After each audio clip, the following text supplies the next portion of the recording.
Senator Cheese Escudero nagsalita na. Lalabanan si Martin Romualdez. Inakusahan si Romualdez bilang mastermind ng lahat. Tila pilit na ginagawang panakipbutas, ika nga at fall guy, diversyon ang mga senador, palayo sa mga tunay na may sala. Ang nasa likod ng script at sarswelang ito, siya ang dahilan ng kaguluhan na ngayon yumayanig sa ating bayan, maprotektahan lamang ang sarili niya. Ang pangalan niya, Martin Romualdez. Hindi ako matatakot banggitin ng paulit-ulit ang kanyang pangalan, Martin Romualdez. Pero bago ang lahat, kung ikaw ay bago sa aking channel, huwag kalimutan na mag-subscribe at i-click ang notification bell for more trending news. Nagbigay ng talumpati si Senador Francis Escudero sa gitna ng mga isyong nag-ugnay sa kanya sa mga anomalya sa mga proyekto sa pagkontrol sa baha. Inaakusahan niya si Representative Martin Romualdez bilang kamay sa likod ng mga pag-atake laban sa kanya at sa iba pang mga senador. Ayon sa kanya, ginagawang panakipbutas at fall guy ni Romualdez ang mga senador palayo sa Kamara at sa mga tunay na may sala. Git pa niya na isang tao lang ang nasa likod ng script at sarswelang ito. Siya ang dahilan ng kaguluhan, pagkakaaway-away, pagkakawatak-watak, maprotektahan lamang ang sarili niya. Isiniwalat niya pa na ang pag-file ng impeachment complaint laban kay Vice President Sara Duterte ay ginamit na paraan ni Romualdez para mag-release ng pondo nila na naka-4 o for later release bago mag-eleksyon, maski na alam niya na hindi ito kayang talakayin ng Senado hanggang sa Hunyo. Mula't simula pa, tinawag ni Escudero ang pinaniniwalaan niyang selective justice sa flood control probe. Dagdag niya pa na magsampa siya ng kaso laban sa mga nag-akusa. Nanawagan si Escudero sa Senado na kontrahin ang selective at mob justice. Iginiit na dapat ding imbestigahan ang mga miyembro ng House of Representatives hinggil sa mga anomalya sa pagbaha. Ginoong Pangulo, meron po tayong kasabihan sa wikang Pilipino. Kapag nagturo ka ng daliri sa iba, may tatlong daliri na nakaturo palagi pabalik sa iyo.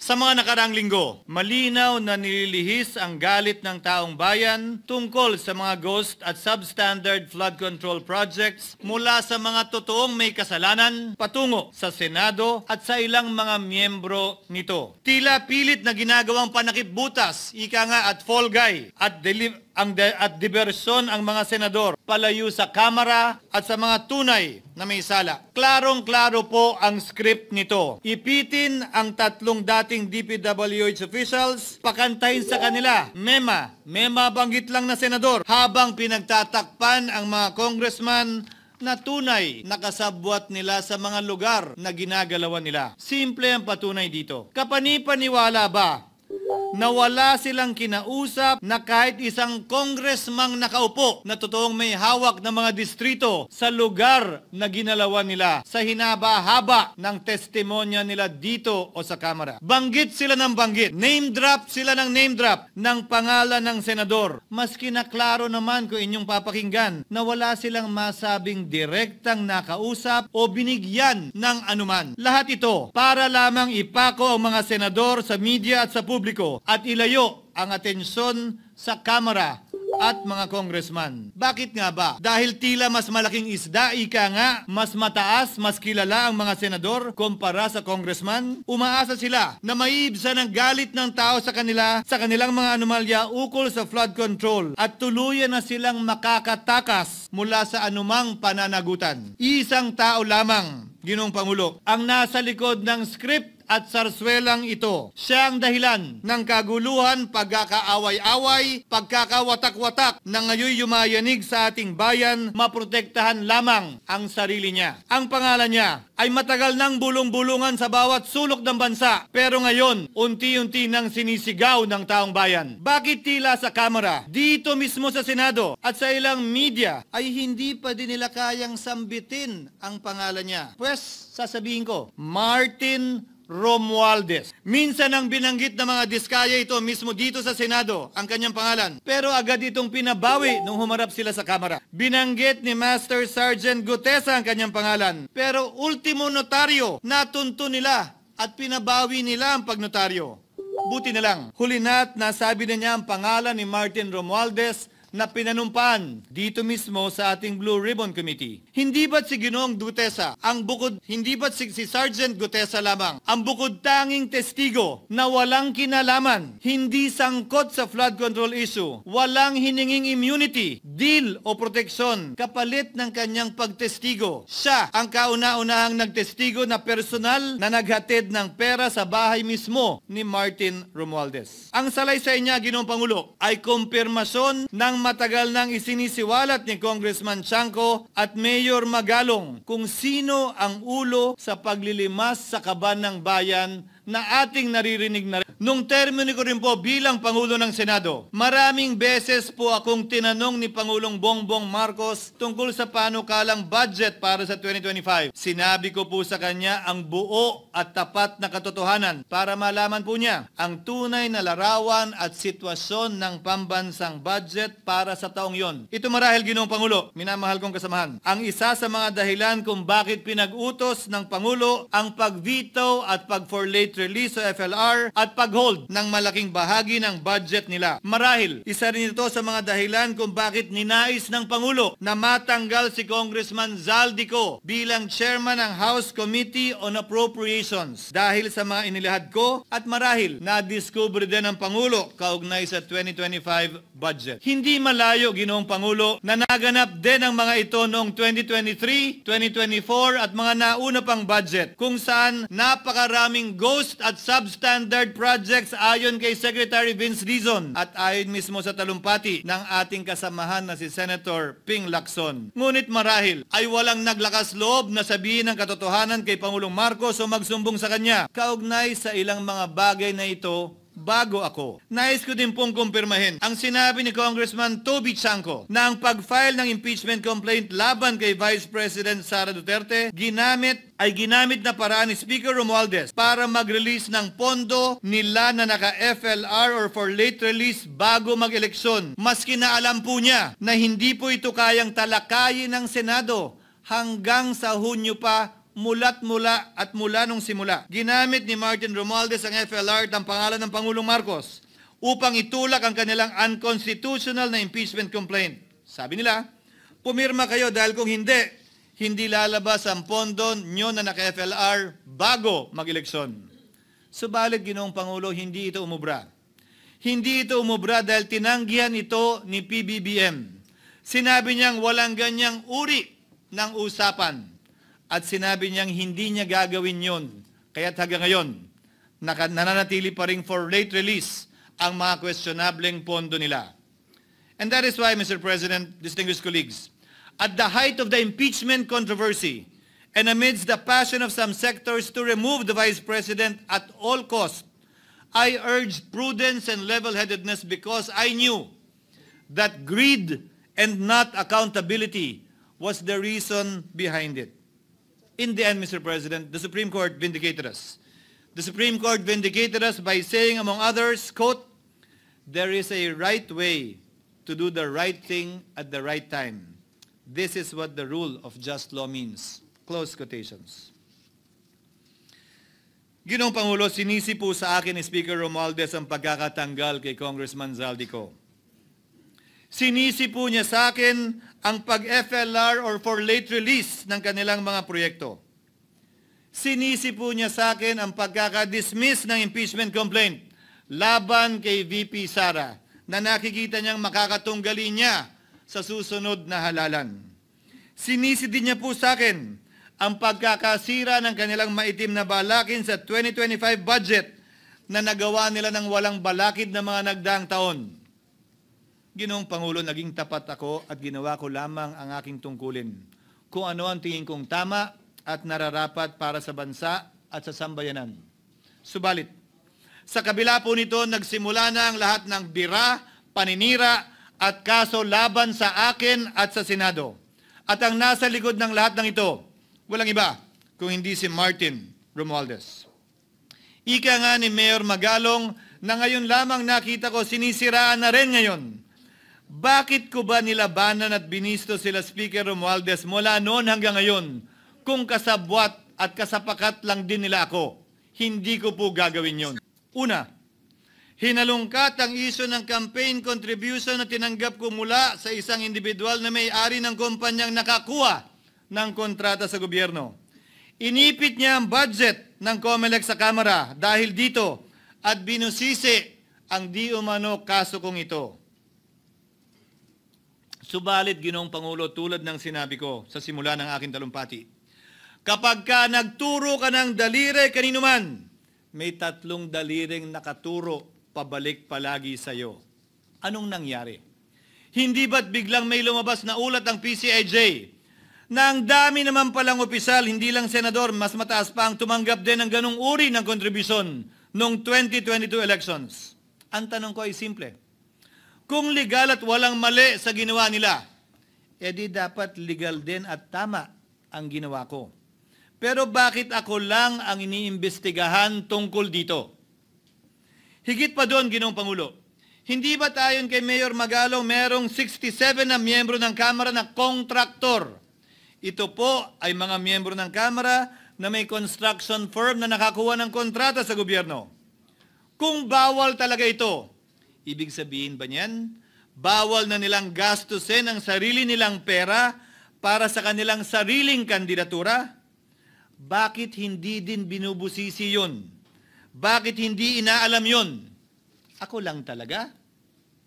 Pangalawa, inintriga ni Martin Romualdez ang dating liderato ng Senado dahil sa pagkakaupo at pagdinig ni Senator Marcoleta sa Blue Ribbon Committee dahil marahil sa pananaw niya ay hindi siya safe kay Marcoleta. Ngunit, Ginoong Pangulo, sa hindi niya inaasahang pagkakataon, nung araw ding yun, nagsalita ang mga diskaya, pinangalanan ng 17 congressman na kasosyo niya, kabilang ang pagbanggit na naman ng pangalan ni Martin Romualdez. Karamihan sa mga kawanina ay para sa binabanggit. Isa na naman po itong patunay, Ginoong Pangulo. Kapag ka nagturo ka ng daliri sa iba, may 3 daliring nakaturo pabalik sa iyo. Pangatlo, sa pagdinig ng Blue Ribbon Committee kung saan niname drop ako ni Yusek Bernardo, bagaman inamin niyang personal na mismo na hindi niya rekta kung nakausap o binigyan ng anuman, bigla namang tumestigo si retired Master Sergeant Gutesa at muling pinangalanan si Martin Romualdez na hinahatiran daw niya ng pera sa mismong bahay nito. Ang bawat malita ay may lamang humigit ni Congressman Bear. Gamit ang script niya sa pagturo sa akin, ayan na naman. May 3 daliring nakaturo palagi pabalik sa kanya tuwing ginagawa niya yan. Ulitin ko po for the record, Ginoong Pangulo, ang sinabi ni retired Master Sergeant Gutesa. 35 maleta ng pera na naglalaman na mahigit kumulang 48 milyong piso bawat isa o kulang-kulang 1.7 billion pesos sa isang delivery ay di umano hinatid niya sa iba't ibang bahay, sa iba't ibang pagkakataon ni Martin Romualdez. Subalit, sa kabila ng lahat ng ito, hindi ba nakapagtataka? Bakit hindi sinasama si Martin Romualdez sa anumang investigasyon? DOJ man, NBI man, AMLAC man. No ako po ay pinuntahan. No ako po ay dumalo sa imbitasyon ng ICI bilang resource person. Binanggit ko at tinanong ko din ito sa kanila. Ganito ba katindi ang kapangyarihang hawak ni Martin Romualdez? Na bagaman hindi siya speaker, tila the name that cannot be mentioned pa din siya at nagagawa pa din niya ang nais niya kaugnay sa isang mapamiling hustisya o selective justice. Halimbawa, bakit ang daming kondisyon bago ipasok ang mga diskaya na nagpangalan sa maraming congressman sa witness protection? Pero pag si Alcantara, Hernandez at Bernardo, walang ganong kaparehong kondisyon. Bakit hiniling agad ang freeze order di umano para sa asset ng mga name drop na senador? Pero maliban kay Congressman Zaldico na mukhang nilalaglag na nila, ni isang congressman walang request para sa freeze order. Pagdating naman kay Martin Romualdez na dineliveran ng bilyong piso sa bahay mismo niya, ang sabi ay, quote, "We will work on it lang." Bakit interesado ang lahat sa 6 na senador na idadawit di umano ni Bryce Hernandez na handang-handa tayong alamin sana kung sino-sino sila para mapagpiestahan natin sila? Pero nung sinabi ni Bryce na hindi pala senador, kung hindi kongresista lamang ang papangalanan niya, aba, biglang naglaho ng parang bula ang atensyon. Parang wala na nagtanong. Parang wala nang interes para alamin, sino-sino nga ba yung mga yan? Senador na dinidiinan sa ngayon ay ang dating Pangulo, dating pro tem, dating punong mayoriya ng Senado, na lahat nagkataon din lang ba na bumoto kontra sa depektibong impeachment ni Vice President Duterte o talagang tinumbok lang kami? In other words, Mr. President, are we truly for transparency and accountability, or are we merely offering a politically convenient sacrificial lamb in an attempt to appease the rage of the people? What is painful, Mr. President, is that along the way, reputations have been disparaged and tarnished. Innocent persons have been implicated, and the Senate is slowly but surely being destroyed. Nagkataon lang po ba na ang lahat ng ito o ito'y sumusunod sa isang script, direksyon at basbas ni Martin Romualdez? Sa kanyang script na naglalayong ilihis ang galit ng bayan mula sa kanya at sa mga kasabwat niya at ituro ito sa Senado at mga senador. Ginoong Pangulo, ang script at sarswelang ito ay di uubra dahil napakalayo po nito sa katotohanan. Napakasama sa panlasa at tinitiyak ko sa inyo, hindi po ito matatanggap at lulunukin ng sambayanang Pilipino. I've been in public service for 27 years. I've never been accused nor charged with corruption. This is the sterling record which they are trying to tear down, and I tell you, they will not succeed. I will defend myself, Mr. President, against these malicious and false allegations. In fact, I have already filed and will be filing necessary and appropriate charges against my accusers and prove them wrong. And with the help of the Almighty, I will be vindicated and declared innocent, I am sure. Kaya ko po ipagtanggol ang sarili ko, Ginoong Pangulo. Ngunit, Ginoong Pangulo, sino po ang nagtatanggol sa ating institusyon? Kaya't ang aking tanging hiling po sana sa inyo, Ginoong Pangulo, at sa ating mga kasamahan sa Senado. Labanan po ninyo at huwag niyong pahintulutang ang mapamiling hustisya na lantarang nangyayari sa harap natin ngayon. For what is happening now is selective justice and mob justice. Members of the Senate have been thrown off a cliff before the court of public opinion in an attempt to mollify the people's rage, thereby covering up the real perpetrators and giving them a chance to get away.